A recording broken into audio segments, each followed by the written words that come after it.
नमस्कार, मैं हूं श्वेता। बिहारी न्यूज में आपका स्वागत है। खबरों की ओर बढ़ने से पहले एक नजर सुर्खियों पर। बिहार में 15 जून से 15 अक्टूबर तक बालू खनन पर लगी रोक। अब सिर्फ सेकेंडरी पॉइंट से होगी बालू की बिक्री। बालू की कमी होने पर जिला खनन पदाधिकारी से करे संपर्क। डीजीपी ने कहा, गवाहों की अनुपस्थिति के कारण नहीं रुकेगी स्पीडी ट्रायल। गवाही नहीं देने वाले पुलिसकर्मी की सैलरी होगी बंद। नई वेबसाइट से गवाहों को मिलेंगे डिजिटल समन। बांका को मिल रहा सीमेंट फैक्ट्री की सौगात। उद्योग मंत्री से मिलकर कंपनी ने जुटाई निवेश रुचि। फैक्ट्री के स्थापना से स्थानीय युवाओं को मिलेगा रोजगार। घूंघट विवाद पर खान सर की आई पहली प्रतिक्रिया। कहा, घूंघट करने का फैसला उनकी पत्नी का था। गांव की परंपरा का भी किया जिक्र। 1983 में कपिल देव ने रचा क्रिकेट का इतिहास। कपिल के पारी ने दर्ज किया भारत का पहला वनडे शतक। वेस्टइंडीज के खिलाफ मैच में भारत ने जीता था विश्व कप। चलिए बढ़ते हैं शाम तक की बड़ी खबरों की ओर विस्तार से। बालू की बिक्री अब सिर्फ सेकेंडरी पॉइंट से होगी। बिहार में 15 जून से 15 अक्टूबर तक नदी घाटों से बालू खनन पर रोक रहेगी। इस अवधि में बालू की आपूर्ति केवल सेकेंडरी लोडिंग पॉइंट और के स्टॉकेज के माध्यम से की जाएगी। यदि किसी को बालू की कमी हो तो वे अपने जिला खनन पदाधिकारी से संपर्क कर सकते हैं, जिनके नंबर विभाग की वेबसाइट पर उपलब्ध है। खान और भूतत्व विभाग ने सभी जिला पदाधिकारियों को निर्देश दिया है कि जब्त बालू कार्य विभागों को निर्धारित दर पर दिया जाए। वहीं घाटों और लोडिंग पॉइंट की ड्रोन वीडियोग्राफी कराई जाएगी ताकि बालू पूर्ण भरण का वैज्ञानिक आकलन हो सके। इसके लिए CMPDI से अध्ययन भी कराया जाएगा। 19 जून को पटना में सभी खनन पदाधिकारियों की बैठक होगी ताकि वैध खनन की प्रतिक्रिया को और प्रभावी बनाया जा सके। यह कदम पारदर्शिता बढ़ाने के लिए उठाया गया है। गवाही नहीं देने वाले पुलिसकर्मी की सैलरी होगी बंद। डीजीपी विनय कुमार ने कहा है कि अब आपराधिक मामलों में गवाहों की अनुपस्थिति के कारण स्पीडी ट्रायल नहीं रुकेगा। चाहे गवाह निजी हो या फिर सरकारी, उन्हें हर हाल में कोर्ट में पेश होना होगा। गवाही के लिए समय पर कोर्ट में ना पहुंचने वाले पुलिसकर्मियों का वेतन रोक दिया जाएगा। जल्द ही एक वेबसाइट लॉन्च की जाएगी जिसके माध्यम से गवाह बनाए गए पुलिस पदाधिकारियों और कर्मियों को कोर्ट समन भेजे जाएंगे। चाहे उनका ट्रांसफर हो चुका हो, वे सेवानिवृत्त हो गए हो या फिर बीमार हो, ऐसे सरकारी गवाहों को कोर्ट तक लाना पुलिस की जिम्मेदारी होगी। इसके लिए पुलिस वाहन और अन्य आवश्यक सुविधाएं भी उपलब्ध कराएगी। यह पहल न्याय प्रक्रिया को तेज और प्रभावी बनाने के लिए की जा रही है ताकि गवाहों के अभाव में मुकदमे लंबित ना रहे। मानसून की दस्तक से गिरा तापमान, लोगों को राहत। बिहार में मानसून ने 2 दिन की देरी से 18 जून को किशनगंज से प्रवेश किया है। भागलपुर, रोहतास, गया, छपरा, औरंगाबाद समेत कई जिलों में बारिश हुई। हालांकि मानसूनी वर्षा भागलपुर में दर्ज की गई है। मौसम विभाग के अनुसार 19 जून तक पटना सहित पूरे राज्य में मानसून फैल जाएगा। अगले 3-4 दिन तक मानसून सक्रिय रहेगा, जिसमें वज्रपात, तेज हवा और झमाझम बारिश की संभावना है। किशनगंज और पश्चिम चंपारण में अति भारी वर्षा के आसार है। मानसून के आगमन से गर्मी से राहत मिली है। वहीं राज्य के तापमान में औसतन 5.7 डिग्री सेल्सियस की गिरावट आई है। आरा 40.5 डिग्री सेल्सियस के साथ सबसे गर्म रहा।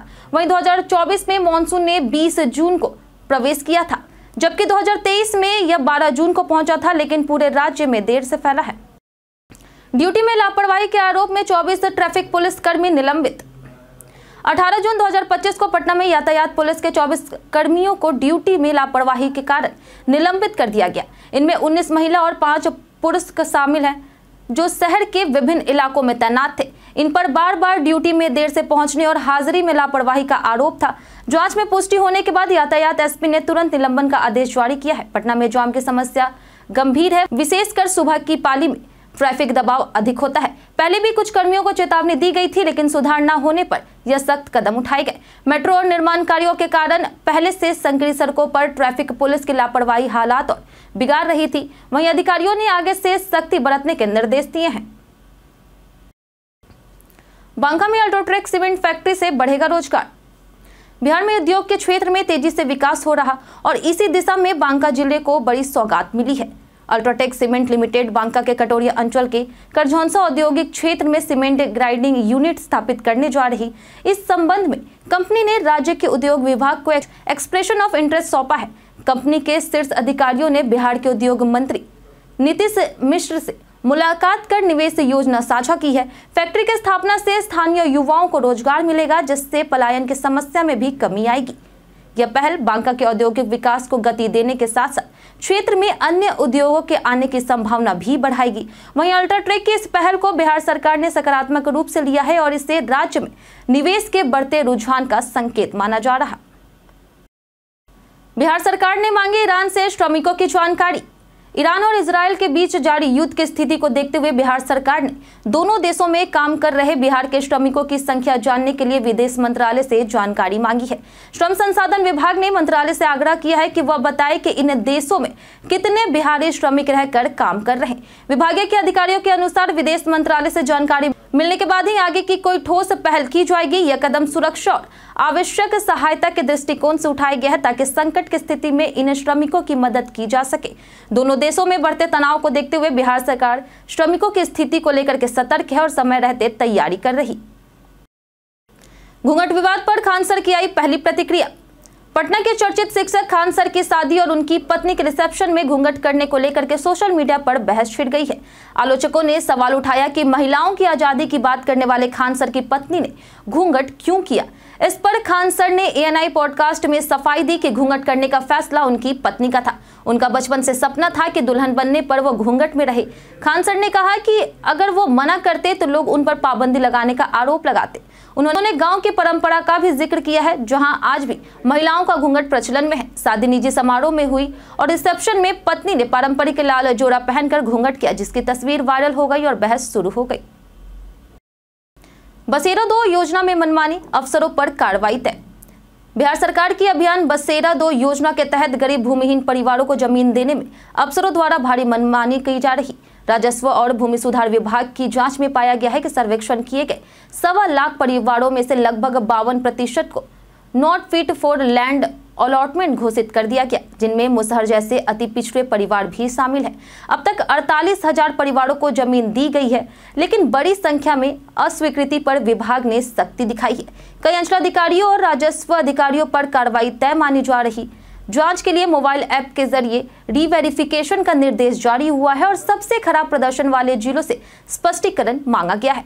अंतिम रिपोर्ट के बाद दोषी अधिकारियों पर सख्त कार्रवाई की जाएगी। सचिव जय सिंह ने पारदर्शिता का भरोसा दिलाया है।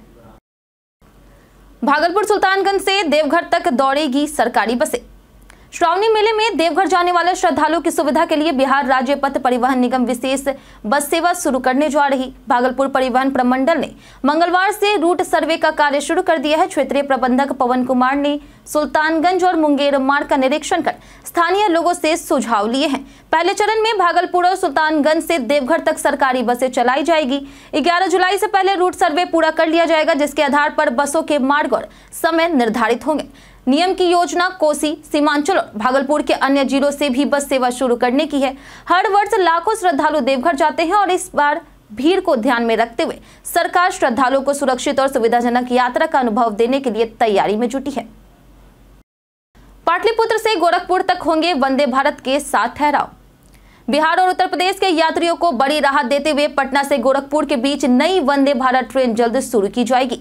यह ट्रेन मुजफ्फरपुर, मोतिहारी, बेतिया, नरकटियागंज और कप्तानगंज जैसे प्रमुख स्टेशनों से होकर के गुजरेगी और करीब 483 किलोमीटर की दूरी महज 7 घंटे में तय करेगी। अभी तक इस रूट पर सीधी ट्रेन नहीं थी, जिससे यात्रियों को कई ट्रेनों में सफर करना पड़ता था और लगभग 11 घंटे लगते थे।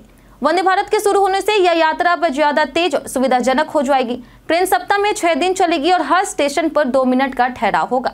पाटलिपुत्र से गोरखपुर के बीच यह बिहार की 8वीं वंदे भारत ट्रेन होगी। हाजीपुर रेलवे के अनुसार ट्रेन का शेड्यूल जल्द ही जारी किया जाएगा और संचालन की अधिसूचना भी जारी कर दी जाएगी। 2 रिटायर्ड सीईओ के ठिकानों पर निगरानी की रेड। आय से अधिक संपत्ति के मामले में निगरानी अन्वेषण ब्यूरो ने सेवानिवृत्त अंचलाधिकारियों कृष्ण कुमार और अंजय कुमार राय के 5 ठिकानों पर मंगलवार को एक साथ छापेमारी की। पटना और भोजपुर में कृष्ण कुमार सिंह के ठिकानों पर, जबकि पटना और बेगूसराय में अंजय कुमार राय के ठिकानों की तलाशी की गई है। अंजय कुमार राय के फ्लैट से करीब 13 लाख रुपए मूल्य के आभूषण बरामद हुए हैं। दोनों पर 66.15 लाख और 86.43 लाख रुपए के अवैध संपत्ति का आरोप है। कार्रवाई के दौरान कई दस्तावेज, संपत्ति के कागजात और डिजिटल उपकरण जब्त किए गए। वहीं 13 जून को निगरानी थाने में प्राथमिकी दर्ज की गई थी। दोनों पूर्व में हाजीपुर सदर अंचल में पदस्थापित रह चुके हैं। निगरानी विभाग अब उनकी संपत्ति और आय व्यय की विस्तृत जांच कर रही। विधान परिषद डाटा कांड में जांच को लेकर के एसआईटी गठित। बिहार विधान परिषद के सभापति अवधेश नारायण सिंह के कार्यालय के कंप्यूटर से महत्वपूर्ण डाटा डिलीट होने का मामला गंभीर होता जा रहा है। ईओयू ने इसके जांच के लिए एसपी डी अमरकेश के नेतृत्व में 6 सदस्यीय एसआईटी टीम गठित की है। डाटा जानबूझकर हटाया गया था। साइबर अटैक की आशंका खारिज हो चुकी है। डाटा रूम सील कर हार्ड डिस्क को फॉरेंसिक जांच में भेजा गया है। उप सचिव संजय कुमार की शिकायत पर 6 कर्मियों के खिलाफ एफआईआर दर्ज हुई है। इन कर्मियों में प्रतीक नाथ भी शामिल है, जिनकी बर्खास्तगी आरजेडी विधायक रीतलाल यादव के रिश्तेदार होने के कारण चर्चा में है। प्रतीक की बर्खास्तगी और डाटा डिलीट प्रकरण को जोड़ते हुए राजनीतिक साजिश की आशंका जताई गई है। वहीं एसआईटी अब इस घटना के पीछे साजिशकर्ता और उद्देश्य की जांच करेगी। मनीष कश्यप का बड़ा ऐलान, अब लड़ेंगे जनसुराज से चुनाव।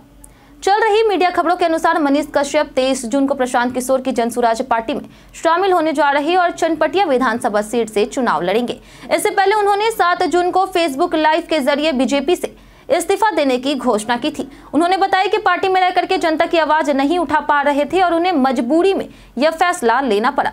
मनीष ने स्वास्थ्य विभाग में भ्रष्टाचार को उजागर करने की बात कही और कहा कि उनकी लड़ाई किसी व्यक्ति से नहीं बल्कि सिस्टम से है। हाल ही में पीएमसीएच में उनके साथ हुई मारपीट पर बीजेपी नेताओं की चुप्पी से वह बेहद आहत थे।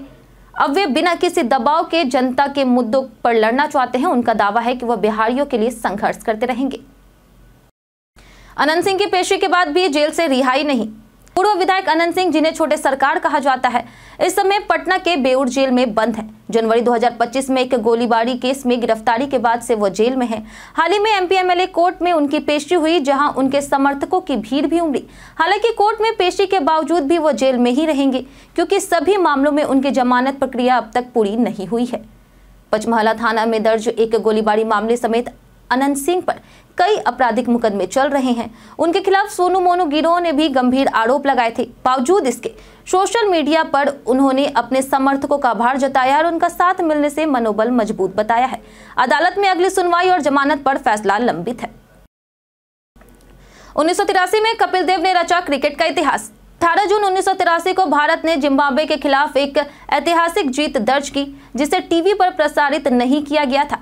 कपिल देव ने इस मैच में जबरदस्त 175 रन की नाबाद पारी खेली। जब टीम इंडिया 17 रन पर 5 विकेट गंवा चुकी थी, उनकी इस पारी ने भारत को 266 रन पर 8 विकेट तक पहुंचाया। कपिल ने सैयद किरमानी के साथ 126 रन की साझेदारी की। जवाब में जिम्बाब्वे 235 रन पर सिमट गई और भारत ने 31 रन से मैच जीत लिया। कपिल पारी वनडे में भारत का पहला शतक, नंबर 6 पर दूसरा सबसे बड़ा स्कोर और किसी कप्तान द्वारा विश्व कप में सर्वोच्च स्कोर साबित हुआ है। यह जीत भारत को सेमीफाइनल में ले गई, जहां इंग्लैंड को हराकर फाइनल में वेस्टइंडीज के खिलाफ भारत ने 43 रन से जीत दर्ज कर विश्व कप 1983 अपने नाम किया। बीते दिन हमारे द्वारा पूछे गए सवाल का जवाब आप लोगों में से बहुत लोगों ने हमारे कमेंट बॉक्स सेक्शन में लिख कर दिया है। जिन्होंने हमारे द्वारा पूछे गए सवाल का जवाब दिया है, उनके नाम है लक्ष्मी मेहता, निखिल, मनोज दास, रंजीत मिश्रा, संजीव कुमार, सुवन सत्य, वाल्मीकि कुमार, रोशन यादव, दीपक कुमार, मुन्ना प्रसाद, शिवशंकर शुक्ला, रंजीत सिंह, अनवर करीम खान, जितेंद्र ठाकुर, राकेश मिश्रा और राजकिशोर महतो। इसी के साथ बढ़ते हैं आज के सवाल की ओर। और आज का सवाल है, आपको अपने क्षेत्र में सबसे बड़ी समस्या क्या लगती है? आप अपना जवाब हमें हमारे कमेंट सेक्शन में लिखकर जरूर बताएं। आज के लिए इतना ही। बिहार के तमाम खबरों के साथ बने रहने के लिए देखते रहे बिहारी न्यूज़। और साथ ही अगर आप यूट्यूब चैनल पर देख रहे हैं तो चैनल को सब्सक्राइब करें, और अगर आप फेसबुक पेज पर देख रहे हैं तो लाइक और फॉलो जरूर करें।